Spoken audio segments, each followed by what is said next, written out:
Alrighty, guys, thanks for joining me. This is your host, ID Jester, and I'm very proud and honored to be able to talk to you for a few minutes today about victory and glory, the American Civil War. Wow, awesome.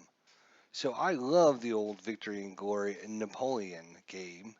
I've got quite a few videos on my channel where we do some playthroughs and some tutorial videos on that wonderful game. And now we've got a new one that is being produced called the American Civil War.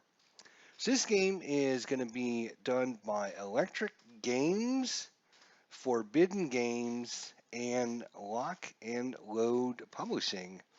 And Lock and Load actually reached out to me because they had saw that I had done a lot of videos on the old Victory and Glory system, knew I was familiar with it, and thought I would be someone that might be interested in introducing and kind of talking a little bit about this game to, kind of show off what it is. But very, very important, guys, this is alpha software. So we're not even in beta stage yet. We're still in alpha. So this game is a little ways away, and this is version 1.0.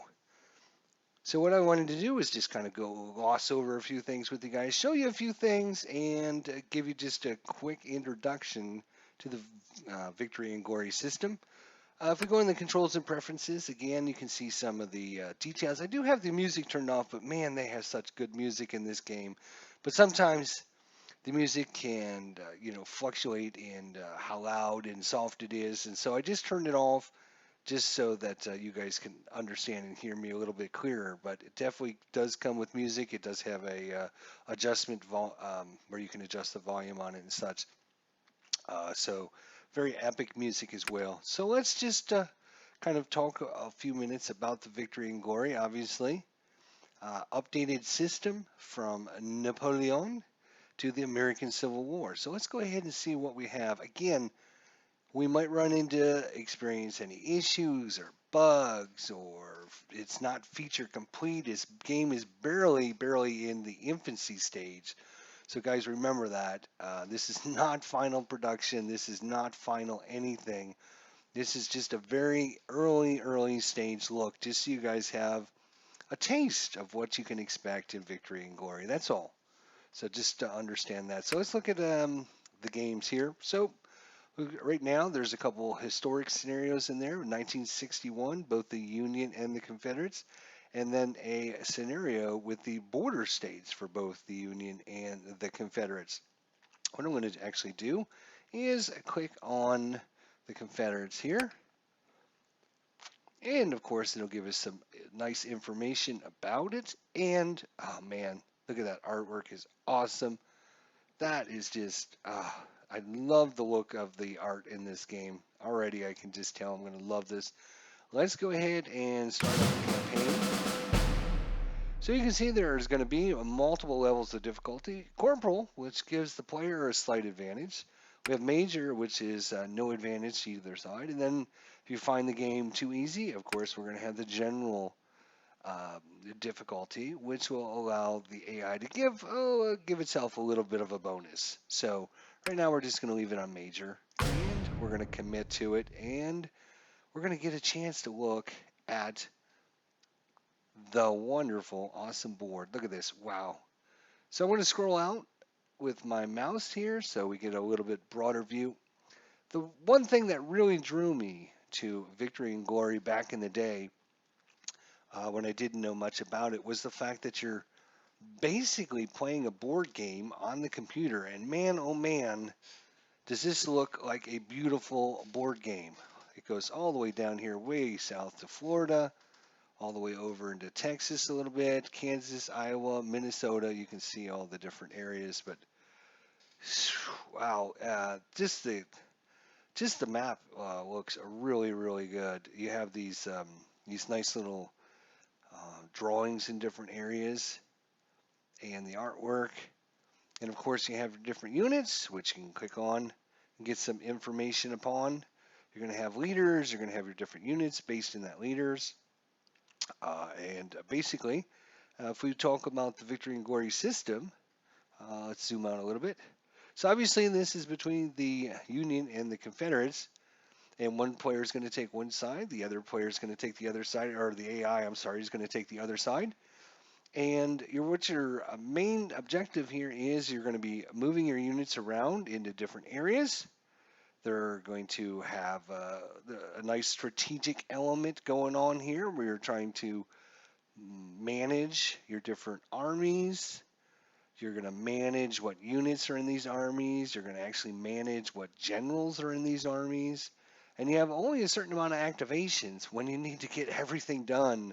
It's like, oh, I need to do this and this and this and this and this. But no, you only have 5 things you can do. So you have to take full advantage of those 5 activations. And you're going to be moving your guys around in the map, your different armies, and you're going to try and take over different areas. And obviously, depending on which side you play, there'll be different objectives to winning the different scenarios. Obviously, because we're talking about 1861, we're going to have some railroads, right? So we didn't have that back in Napoleon version, but obviously there's going to be some updated rules for that. In fact, this game, again, is in alpha, and the rule book isn't even finalized for this game yet. So I can't even really show you what the rule book looks like, but there is a really good help file that comes with this.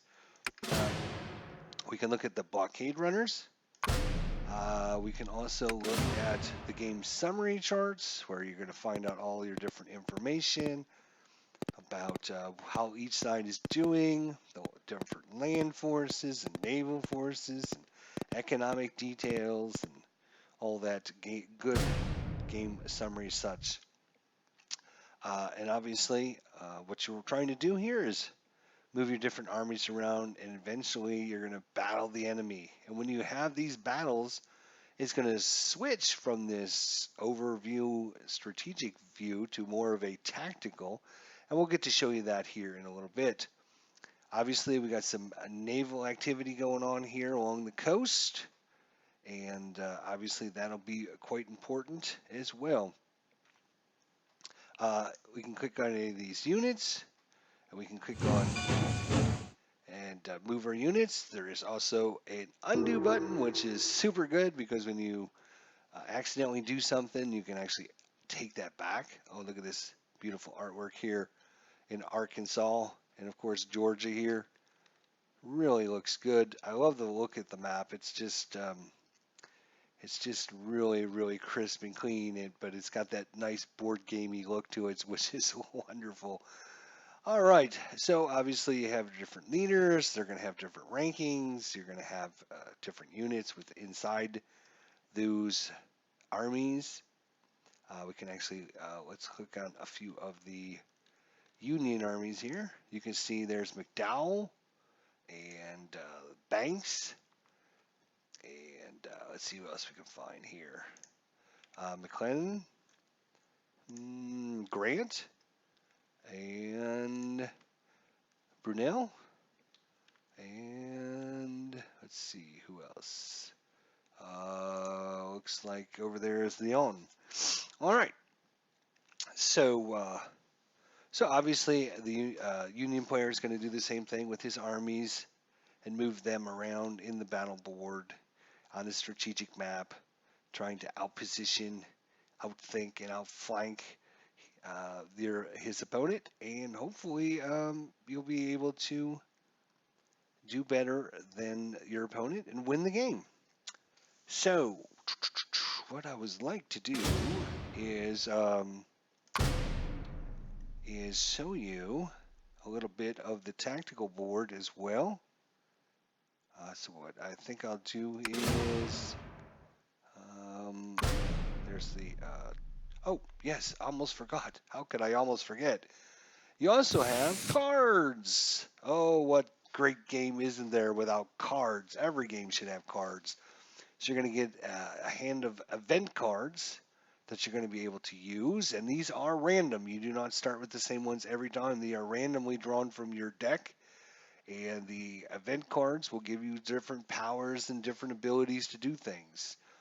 They each have, some of them will be combat related, some of them will be strategic, some of them will be reinforcements, Some of them will be more economic.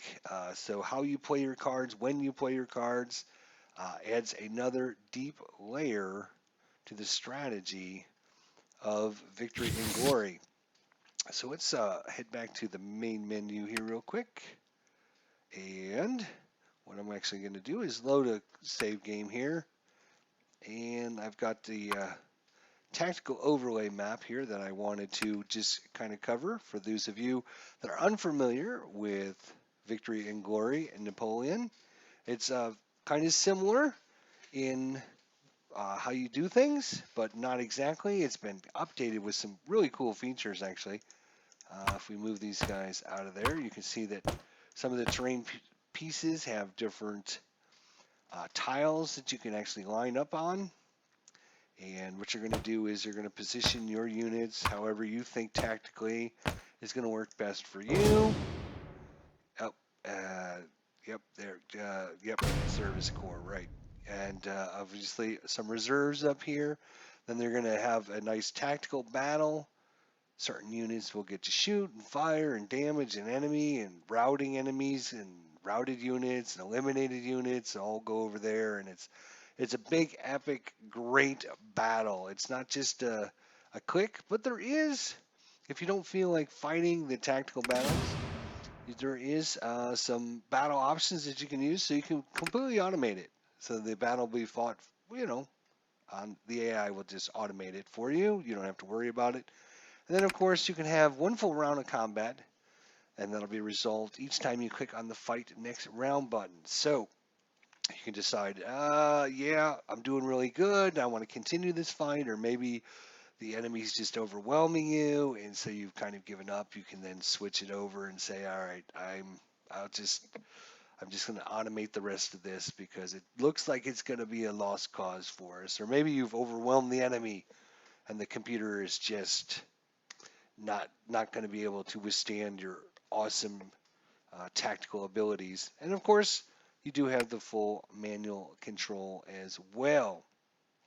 So there are those options for you so that you can make good decisions.